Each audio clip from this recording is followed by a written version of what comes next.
அனைத்தையும் படைத்தவரும் வாழ்பவருமான இறைவா, எங்களை கண்ணோக்கியருளும். அதனால் உங்கள் இரக்கத்தின் செயலாற்றல் வைத்துணர்ந்து உமக்கு மொழிகளோடு நாங்கள் ஊழியம் புரிய அருள்வீராக.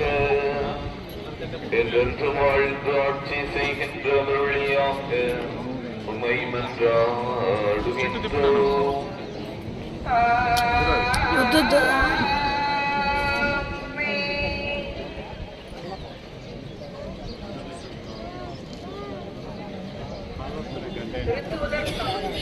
கொரிந்தியருக்கு எழுதிய முதல் திருமுகத்திலிருந்து வாசகம்.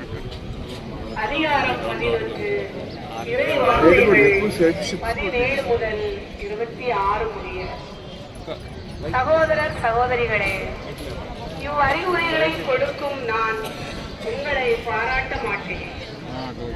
ஏனெனில் நீங்கள் ஒன்று கூடி வரும்போது நன்மையை விட தீமையே மிகுதியாக விளைகிறது.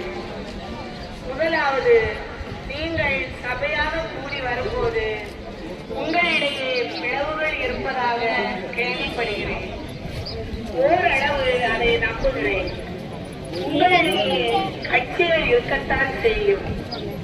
அப்போதுதான் உங்களுள் தகுதி உள்ளவர்கள் யாரென வெளிப்படும்.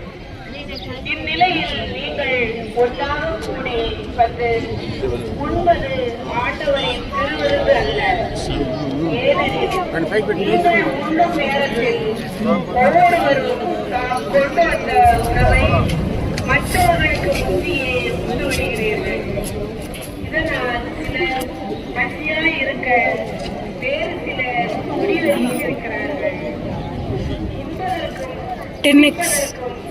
உங்களுக்கு வீடுகள் இல்லையா? அல்லது கடவுளின் திருச்சபையை இழிவுபடுத்தி இல்லாதவர்களை வெட்கப்படுத்துகின்றீர்களா என்று சொல்வது உங்களை பாராட்டுவதா? இதில் உங்களை பாராட்ட மாட்டேன்.